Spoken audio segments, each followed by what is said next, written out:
আসসালামু আলাইকুম ওরহমতুল্লাহি ওবরাকাতু ইন্নাল হামদুলিল্লাহ ওয়াসসালাতু ওয়াসসালামু আলা রাসূলিল্লাহ ওয়া বা'দ। সম্মানিত আরবি প্রভাষক, ভবিষ্যৎ আরবি প্রভাষক বিন্দু, আসসালামু আলাইকুম ওরহমতুল্লাহি ওবরাকাতু। ইনশাআল্লাহ আমরা আজকে হাদিস অংশে যে তাহকিক রয়েছে সেই তাহকিক সম্পর্কে ইনশাআল্লাহ আমরা আলোচনা করব। আমরা দেখেছি যে আমাদের নতুন সিলেবাসে হাদিসে অনুবাদের পাশাপাশি ওখানে 6টি তাহকিক আসবে, 6টির মধ্যে আমাদেরকে 4টির অ্যান্সার করতে হবে।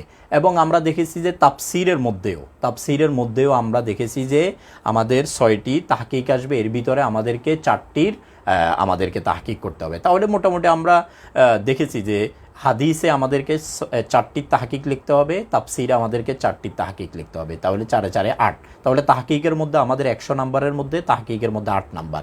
তো এই 8 নাম্বার যেন আমাদের ছুটে না যায়, 8 নাম্বার যেন আমাদের ছুটে না যায়, এই জন্য আমরা তাহকিক সম্পর্কে কয়েকটি ক্লাস নেওয়ার চেষ্টা করব। আজকে আমাদের তাহকিকের প্রথম ক্লাস। আমরা একটু দেখি তাহকিকে মোট নাম্বার হচ্ছে 4, মানে হাদিসের মধ্যে 4টি তাহকিক করতে হবে, তারপরে তাফসিরে 4টি, 4 4 8 নাম্বার।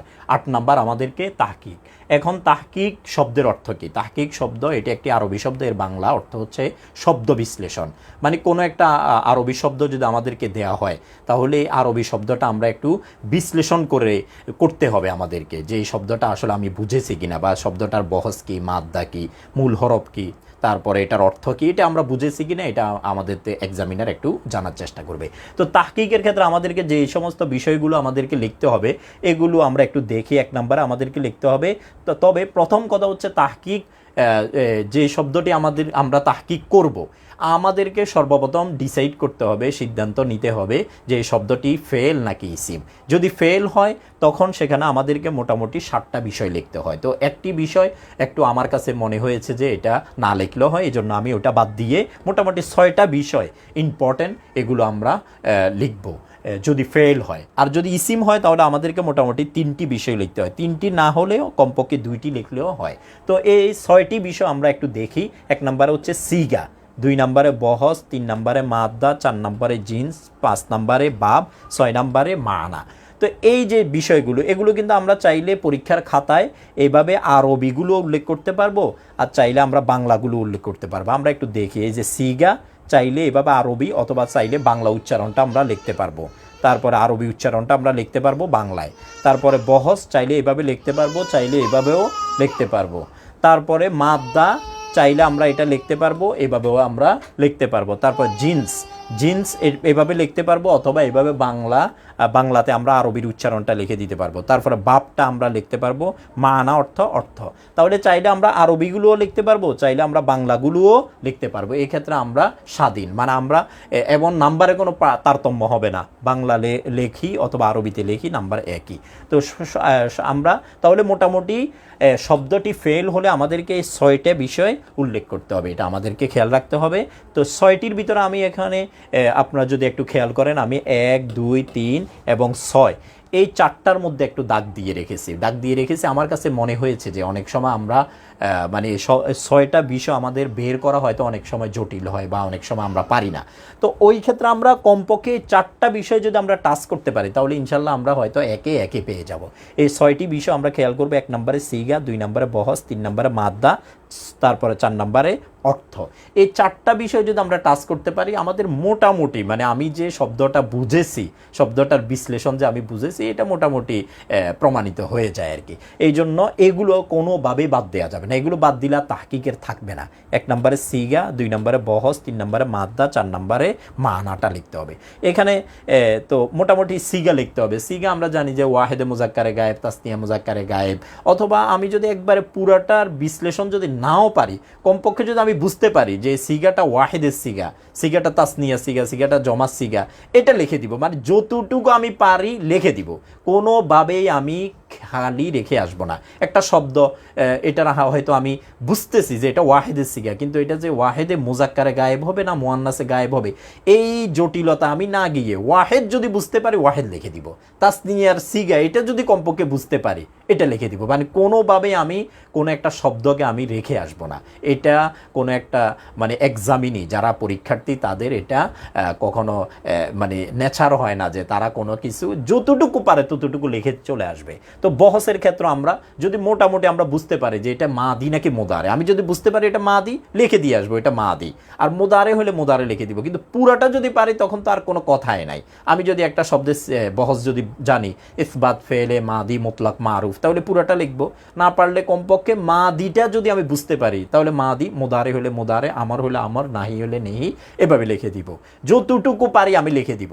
তারপরে 3 নাম্বার হচ্ছে যে মাদ্দা। মাদ্দা শব্দের অর্থ হচ্ছে মূল হরফ। মাদ্দা অর্থ মূল হরফ। আমাদের একবার এটা মাইন্ড সেট আপ করে রাখা উচিত, আরবি যে কোনো শব্দের মূল হরফ 3টি। একবারে আরবি শতকরা 95% শব্দের মূল হরফ 3টি। এর পরে দেখা যাবে যে 5% শব্দ আমরা হয়তো খুঁজে পাবো যেগুলোর মূল হরফ 4টি। তো সেটা বাদ, মানে আমরা 5%কে বাদ দিয়ে আমরা 95% নিয়ে আলোচনা করি যে আরবি আমরা সরাসরি বলতে পারি যে আরবি যে কোনো শব্দের মূল হরফ 3টি। এখন যদি আমরা দেখি যে কোনো একটা শব্দের শব্দ আমরা পেলাম যে এখানে হরফ দেখা যাচ্ছে 4টা, হরফ দেখা যাচ্ছে 5টা, 6টা, তাহলে আমরা শিওর যে এখানে মূল হরফ হচ্ছে 3টি, বাকি 4টি হলে 1টি অতিরিক্ত, তারপরে 5টি হলে 2টি অতিরিক্ত, 6টি হলে 3টি অতিরিক্ত। আর যদি কোনো অবস্থা আমরা আরবিতে কোনো একটা শব্দ খুঁজে পাই যে এখানে হরফে আছে 2টি, হরফ আছে 1টি, তাহলে আমরা শিওর যে আরবি যে কোনো শব্দে মূল হরফ যেহেতু 3টি থাকা বাধ্যতামূলক, তাহলে 1টি হরফ হয়তো পড়ে গেছে, 2টি থাকলে 1টি পড়ে গেছে, আর 1টি থাকলে 2টি পড়ে গেছে। এরকম আরবিতে কিছু কিছু শব্দ আছে 1টি হরফ দিয়ে একটা শব্দ গঠিত হয়েছে, তাহলে ওখানে শব্দগুলো পড়ে যায়। এটাকে ইংলিশেও এগুলো আছে, ইংলিশে এগুলো একটা বলে ওমিশন, আর আরবিতে এটাকে বলে হজব, বাংলায় বলে বিলুপ্তি। ইলোক, ইলোক একটি বিষয়ের সাথে আমরা মানে পরিচিত আছি, যে আরও বাংলা ভাষায় দেখা যায় বড় একটি শব্দকে সংক্ষেপ করার জন্য উপরে একটা ইলোপ চিহ্ন দেয়, ইলেক চিহ্নে ইলোপ চিহ্ন, লোপ চিহ্ন দিয়ে শব্দটাকে ছোট করে ফেলে। এরকম আমরা অনেক শব্দ দেখেছি। যেমন আমরা মাঝে মধ্যে কবিতার মধ্যে দেখি পর, পর মানে কিন্তু আগে পরে এটা না, পর মানে উপর।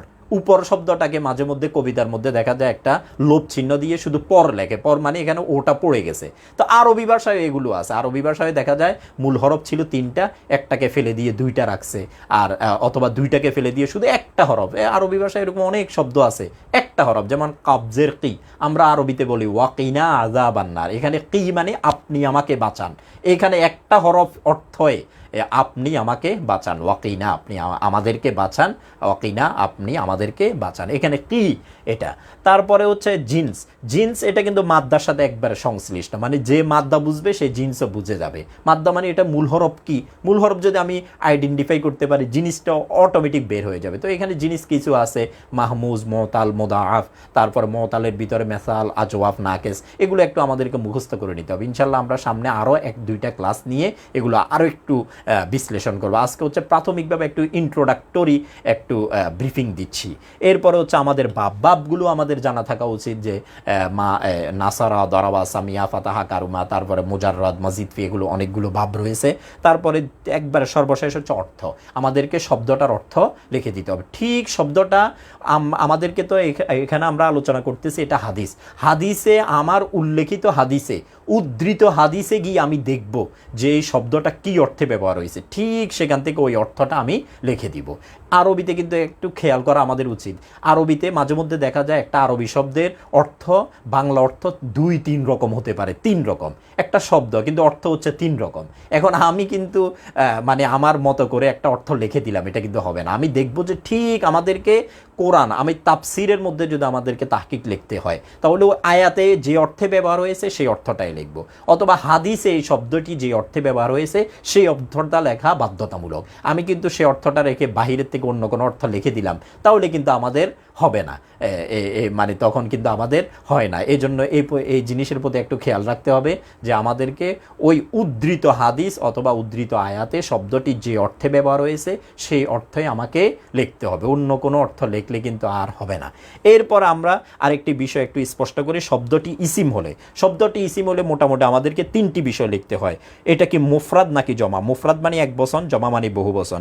শব্দটি এক বচন হলে জমা লিখতে হবে, মুফরাদ হলে জমা লিখতে হবে, জমা হলে মুফরাদ লিখতে হবে, এক বচন হলে বহু বচন লিখতে হবে, বহু বচন হলে এক বচন লিখতে হবে। এরপরে 2 নাম্বার হচ্ছে জামেদ, মাজদার, মুশতাক। সব আরবি ইসিম আরবিতে মোটামুটি 3 পদ। ইসমে জামেদ, ইসমে মাজদার, ইসমে মুশতাক। তো এটা যদি আমি বুঝতে পারি তাহলে লিখে দিব, না বুঝতে পারলে আর কি করব, এটা স্কিপ করে চলে যাব, এটাকে বাদ দিয়ে চলে যাব। কোনোভাবেই এটাকে নিয়ে আমি সময় নষ্ট করে লাভ নাই, যা না পারবো আমি স্কিপ করে সামনে এগিয়ে যাব। এরপরে 3 নাম্বার হচ্ছে অর্থটা লিখতে হবে। তাহলে শব্দটি ইসিম হলে আমাদেরকে 3টা বিষয় উল্লেখ করতে হবে। তো এখানেও যদি একটু খেয়াল করেন যে আমি এখানে 1 এবং 3-এর মধ্যে একটু দাগ দিয়ে রেখেছি, তার মানে এই দুইটাই 1 এবং 3 ইম্পর্টেন্ট। মানে আমাদেরকে মুফরাদ হলে জমা, জমা হলে মুফরাদ লিখতে হবে, তারপর অর্থটা লিখে দিতে হবে। জামেদ, মাজদার, মুশতাক এগুলো যদি পারি লিখবো, না পারলেও আমরা এটা স্কিপ করে চলে যাব, মানে কোনোভাবে এটার জন্য আমরা থেমে থাকবো না। তো মোটামুটি এখানে যে বিষয়গুলো এসেছে, যা সর্বপ্রথম একটা শব্দ যদি তাহকিক করতে দে, আমি দেখব যে শব্দটি কি ইসিম নাকি ফেল। ফেল হইলে আমাকে মোটামুটি এই 6টা বিষয় উল্লেখ করতে হবে, ইসিম হইলে মোটামুটি এই 3টা বিষয় উল্লেখ করতে হবে। তো এখানে যদি আমি না পারি তখন ফেলের মধ্যে কমপক্ষে সিগা, বহস, মাদ্দা, মানা এগুলো লিখব, আর এখানে ইসিমের মধ্যে মুফরাদ, জমা, তারপরে অর্থটা লিখব। এরপরে এখানে যে ফেলের মধ্যে দেখেন আমি 6 নম্বরে 2টা দাগ দিয়ে রেখেছি, তার মানে আমি বুঝাচ্ছি যে আমি যদি একটা শব্দ এটা ফেল আমি বুঝছি, কিন্তু এটা আর আমি অর্থ ছাড়া আর কিছুই পারি না, তাহলে শব্দটা লিখে আমি অর্থটা লিখে দিব।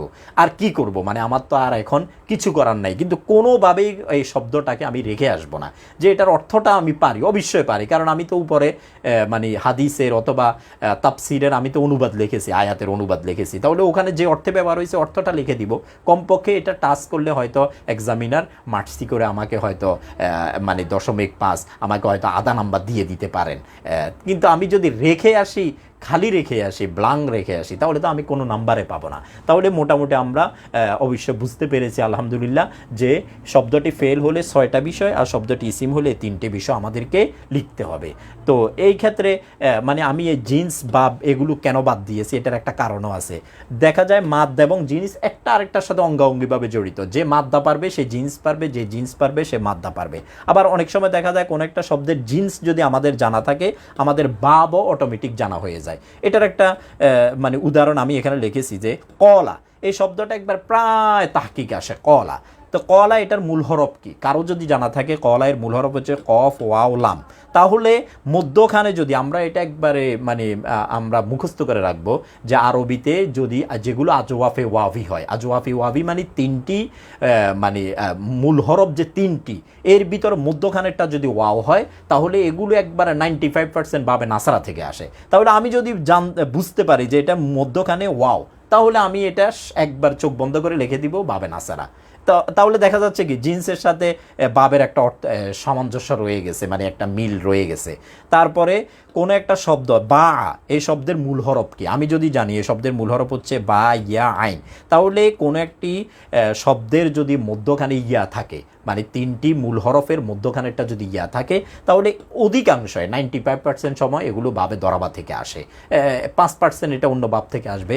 তাহলে মোটামুটি এই যে জিন্স নির্ধারণ করার সাথে সাথে আমি কিন্তু বাপ সম্পর্কে আমার একটু ধারণা হয়ে যাচ্ছে। তাহলে এগুলো একবার প্রায় একটা আরেকটার সাথে জড়িত। মাদ্দা যার জানা থাকবে সে জিন্স বুঝে যাবে, জিন্স জানা থাকলে অনেক সময় বাপটা আমরা টের পেতে পারি। আবার বাপ বুঝার আরও কিছু নিদর্শন রয়েছে, যেমন আমি একটা বলে দিয়ে বাবে না সামিয়া, বাবে কোনো একটা শব্দ দিয়ে যদি রোগ বুঝায়, কোনো একটা শব্দ দিয়ে যদি অসুস্থতা, রোগ এগুলো বুঝায়, এগুলো সব বাবে সামিয়া থেকে আসে। যেমন মারিদা মানে অসুস্থ হওয়া, সাকিমা মানে অসুস্থ হওয়া, ওয়ারিমা মানে পা ফুলে ওঠা, এই ধরনের যত রোগ আছে সব রোগের শব্দগুলো বাবে সামিয়া থেকে আসে। আমি যদি শব্দটার অর্থ কোনোভাবে টের পাই যে এটা কোনো একটা রোগের নাম বা কোনো একটা ফুলে যাওয়া রোগ সংক্রান্ত, তাহলে এটা বাবে সামিয়া।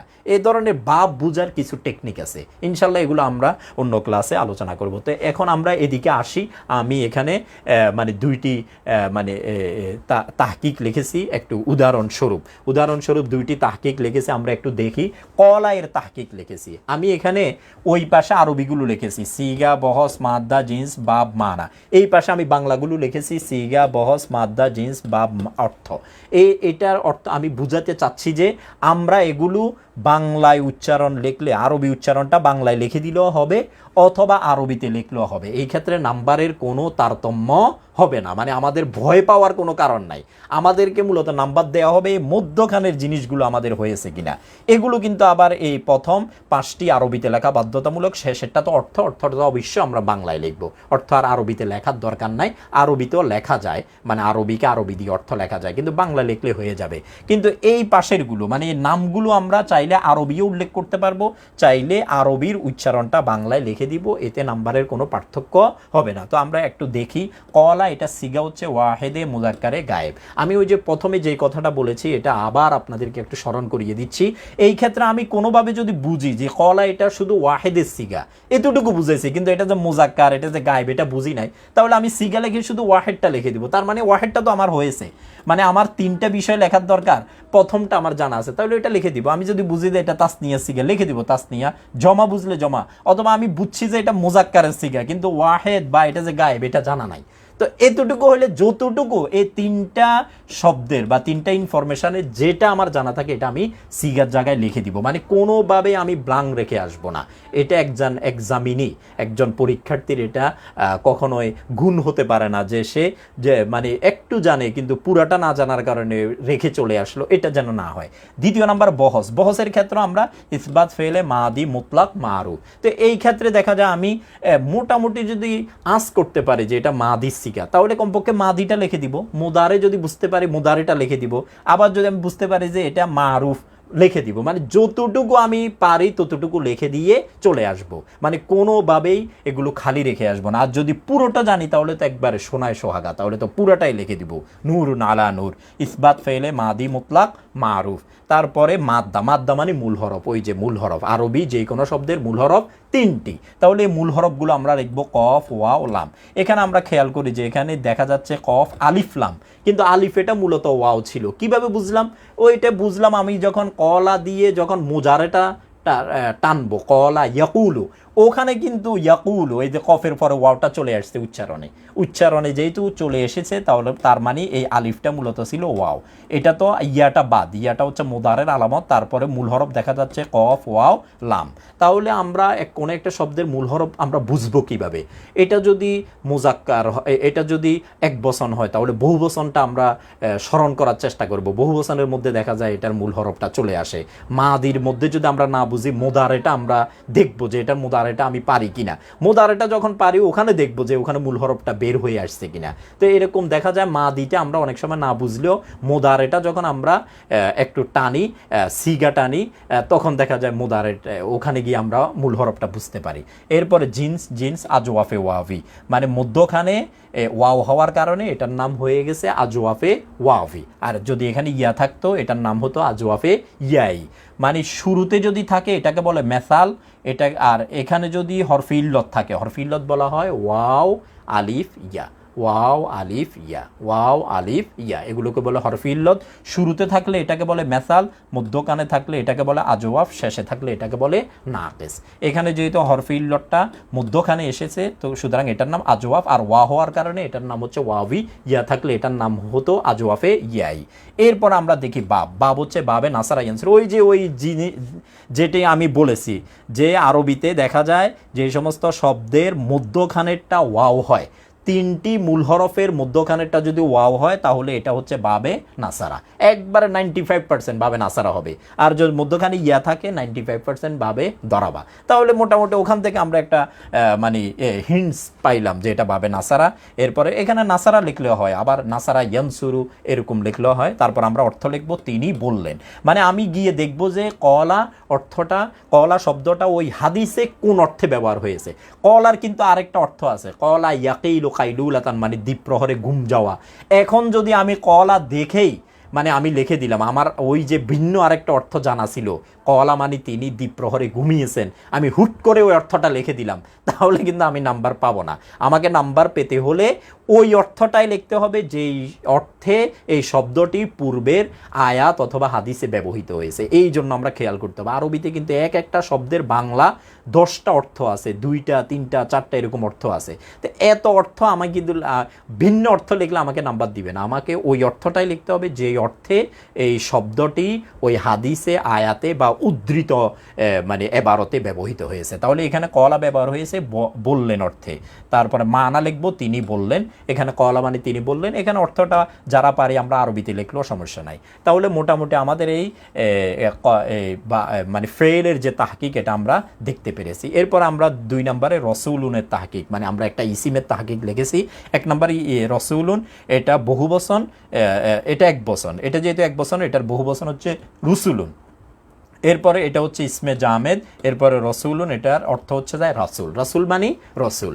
আমাদের একজন শিক্ষক ছিলেন, উনি মাঝে মধ্যে হাস্যরস করে আমাদেরকে বলতেন যে তোমরা যারা যারা দুর্বল আছো তারা সবসময় কি করবে, মানে উর্দু কি পহেলি কিতাব একটা ছিল, তো ওইটার মধ্যে দেখা যায় তো উর্দুর মানে প্রথম পার্ট আর কি, তো ওখানে শব্দ যেগুলো ছিল সবগুলো বাংলা ভাষায় চলে আসছে।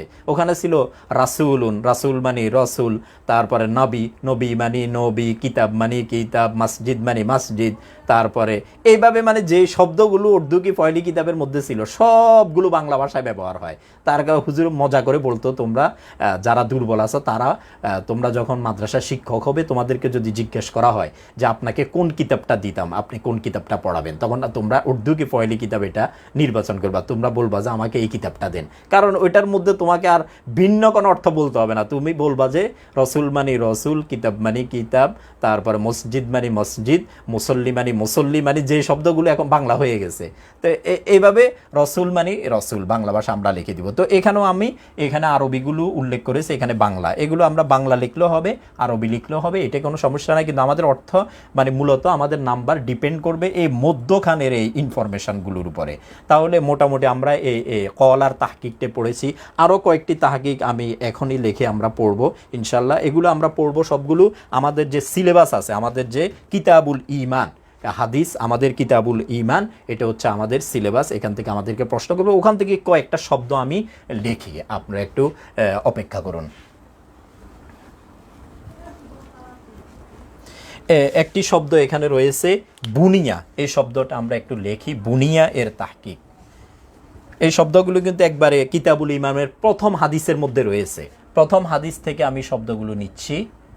বুনিয়া, বুনিয়া, এই বুনিয়া শব্দটা আমাদেরকে দিতে পারে। বুনিয়াল ইসলাম আলা খমসিন শাহাদাতি আল্লাহ ইলাহা ইল্লাল্লাহ, কিতাবুল ঈমানের একটি হাদিস, ওই হাদিসের মধ্যে এই শব্দটি রয়েছে। তাহলে এই শব্দটি প্রথম হচ্ছে এটা একটি ফেল যেহেতু আমাদেরকে মোটামুটি 6টা বিষয় লিখতে হবে। তাহলে বুনিয়ার এটা সিগা হচ্ছে এটা ওয়াহেদে মুজাক্কারে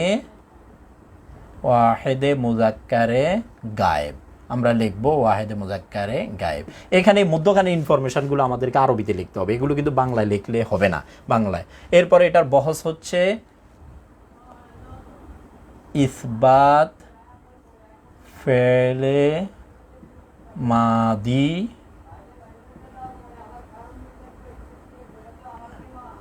ইসবাত ফেলে মাদি মাজহুল। ও আমরা আগে যে কলাটা লিখেছিলাম সেটা ছিল ইসবাত ফেলে মাদি মারুফ, আর এটি হয়ে গেছে ইসবাত ফেলে মাদি মাজহুল, এটি মাজহুল হয়ে গেছে, এটি মাজহুল হয়ে গেছে, এটি আর মারুফ নাই। তারপর 3 নম্বর মাদ্দা, এটার মাদ্দা হচ্ছে, এটার মাদ্দা কিন্তু এখানে দেয়া আছে, মানে এখানে হরফে আছে 3টি, অতিরিক্ত তো নাই, তার মানে 3টাই মূল হরফ। তাহলে কি মূল হরফ হচ্ছে বা, তারপরে নুন, তারপরে ইয়া, হরফে রয়েছে 3টি, তার মানে 3টাই মূল হরফ, বুনিয়া, বা নুন ইয়া। তারপরে এটার জিনিস হবে মেসাল আজওয়াব নাকেসে ইয়াই। আমরা বলেছি যে যদি প্রথম হরফটি যদি ওয়াও আলিফ ইয়া হয় তাহলে এটাকে বলে মেসাল, দ্বিতীয় হরফটি যদি ওয়াও আলিফ ইয়া হয় সেটাকে বলে আজওয়াব, আর শেষটি যদি ওয়াও আলিফ ইয়া হয় সেটাকে বলে নাকেস। ওয়াও হলে বলে নাকেসে ওয়াবি, আর ইয়া হলে বলে নাকেসে ইয়াই। এরপর আমরা বাব দেখি, এটার বাব হচ্ছে বানা ইয়াবনি, এটার বাব হচ্ছে বাবে দরাবা, বাবে দরাবা, বানা ইয়াবনি বাবে দরাবা। এরপরে এটার অর্থ হচ্ছে বুনিয়া। বুনিয়া মানে স্থাপন করা হয়েছে, বুনিয়াল ইসলামু আলা খমসিন। এখন এটার অর্থ লেখার ক্ষেত্রে আমি চিন্তা করব যে বানা ইবনি মানে তো নির্মাণ করা, বানা ইবনি অর্থ হচ্ছে একটাকে আরেকটার উপর স্থাপন করা, অনেক অর্থ হতে পারে। কিন্তু এখন আমি অর্থ লেখার সময় আমি দেখব যে হাদিসের মধ্যে এটা কোন অর্থে ব্যবহার হয়েছে। হাদিসের মধ্যে রসুল বলেছেন বুনিয়াল ইসলামু আলা খমসিন, ইসলামের ভিত্তি স্থাপন করা হয়েছে আলা খমসিন, 5টি খুঁটির উপরে। তাহলে আমি লিখি যে ভিত্তি স্থাপন করা হয়েছে, ভিত্তি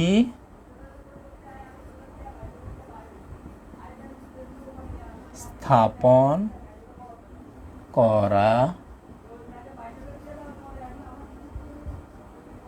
হয়েছে, এই অর্থটাই লিখবো কারণ এই অর্থে ব্যবহার হয়েছে। তাহলে এইটা একটু আমরা দেখি, আরও একটি শব্দ আমরা একটু পড়তে পারি কিনা দেখি।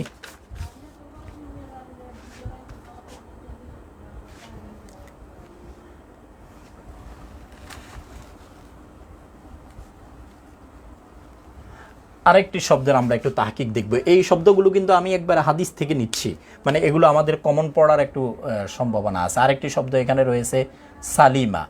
আল মুসলিমু, হাদিসটি এখানে রয়েছে আল মুসলিমু মান সালিম আল মুসলিমুনা মিন লিসানিহি ওয়ায়াদিহি। ওখানে ওই সালিমা শব্দটি, সালিমাটা শব্দটির আমরা আবার তাহকিক করে ফেলি। সালিমা শব্দটি সিগা হচ্ছে ওয়াহেদে মুজাক্কারে গায়েব। এখন কিন্তু আরবরা কিন্তু এই যে স্টাইলটা ওয়াহেদে মুজাক্কারে গায়েব আমরা যেভাবে লিখেছি, এটা কিন্তু একটু উর্দু স্টাইল আর কি। কিন্তু আরবরা কিন্তু এটা আর ওয়াহেদ বলে না, ওয়াহেদকে তারা বলে মুফরাদ। তারপর মুজাক্কারকে তারা মুজাক্কার বলে, মানে এই ওয়াহেদে মুজাক্কারে গায়েব এটাকে তারা বলে আল মুফরাদুল মুজাক্কারুলিল গায়েব। মানে আরবদের স্টাইল কিন্তু একটু ভিন্ন, আরবরা বলে আল মুফরাদুল মুজাক্কারু লিল গায়েব। তারপরে যদি হাদের হয়, হাদের শব্দটা তারা ব্যবহার করে না, তারা বলে লিল মুখাতাব, লিল মুখাতাব। আর মোতাকাল্লিমের জায়গায় তারা মোতাকাল্লিম বলে, গায়েবের জায়গায় গায়েব বলে, কিন্তু হাদের এই শব্দটা তারা ব্যবহার করে না। আমরা যে বলি ওয়াহেদে মুজাক্কারে হাদের, ওরা বলে যে আল মুফরাদুল মুজাক্কার লিল হাদের, মানে হাদের সিগা। তাদের ক্ষেত্রে একটু ভিন্ন আছে। তো আমরা যদি ওইটা যদি আমাদের জানা থাকে ওইটা লিখবো, না হলে এইভাবে লিখবো। এটা একটু উর্দু স্টাইল আর কি। এরপরে এটার বহস হচ্ছে ইসবাত ফেলে মাদি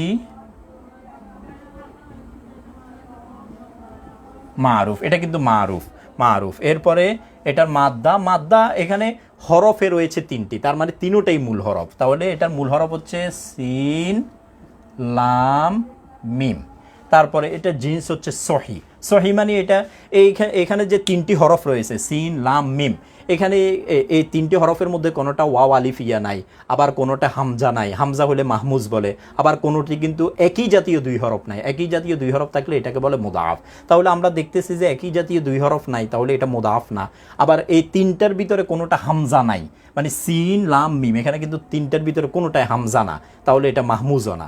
আবার 3টার ভিতরে ওয়াও আলিফ ইয়া নাই, তারপরে এটা মুতালও না, তাহলে কি সহি। মানে মুতাল, তারপরে মাহমুজ, তারপরে মুদাফ, এগুলো না হলে এটাকে সহি বলা হয়। তারপরে তাহলে এটার জিনিস লিখবো আমরা সহি।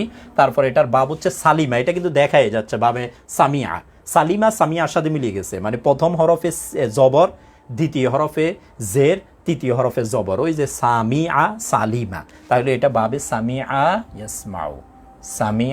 তারপরে এটার অর্থ ওই যে আমরা এখন হাদিসে চলে যাব। হাদিসে এই শব্দটি কোন অর্থে ব্যবহার হয়েছে হাদিসটা একটু দেখেন।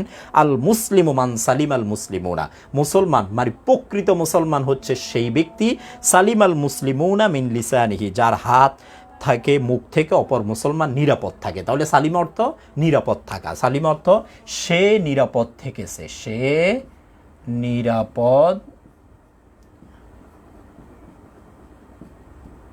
থেকেছে, অথবা সে নিরাপত্তা লাভ করেছে। মানে ঠিক যে অর্থে হাদিসের মধ্যে ব্যবহার হয়েছে ওই অর্থ আমাদেরকে লিখতে হবে। বাহিরের কোনো অর্থ যদি আমরা লিখে ফেলি তাহলে কিন্তু হবে না। সালিমের আরও অনেক অর্থ আছে। সালিম অর্থ সুস্থ হওয়া, সালিম। তারপরে সালিমুন মানে একবারে সুস্থ সবল যাদের। আবার সালিমুল আকলি মানে যাদের ব্রেইনে কোনো সমস্যা নাই, ব্রেইনে কোনো ডিফল্ট নাই, এদেরকে সালিম বলে। তো সালিমের আরও অনেক অর্থ থাকতে পারে, কিন্তু এখানে আমরা ওই অর্থটাই লিখব যে এই অর্থ হাদিসে এই শব্দটি ব্যবহার হয়েছে। তাহলে মোটামুটি মোটামুটি আলহামদুলিল্লাহ আমরা আজকে তাহকিকের প্রাথমিক একটু ইন্ট্রোডাক্টরি একটু ব্রিফিং দিয়েছি। ইনশাল্লাহ তাহকিক সম্পর্কে আরও আমরা 1-2টা ক্লাস নিব। বিশেষ করে আমরা সিগাগুলো কিভাবে বের করে, মানে সিগাগুলো নির্ণয় করার একবারে সুন্দর কিছু টেকনিক আপনাদেরকে, তারপরে বহস, মাদ্দা, জিন্স, বাব, মানা এগুলো নির্ণয় করার কিছু টেকনিক ইনশাল্লাহ আমরা সামনের ক্লাসে পড়বো। সে পর্যন্ত আপনারা ভালো থাকবেন। ওয়া ইলাল লিকা ফি আমানিল্লাহ। আসসালামু আলাইকুম ওয়া রাহমাতুল্লাহি ওয়া বারাকাতুহু।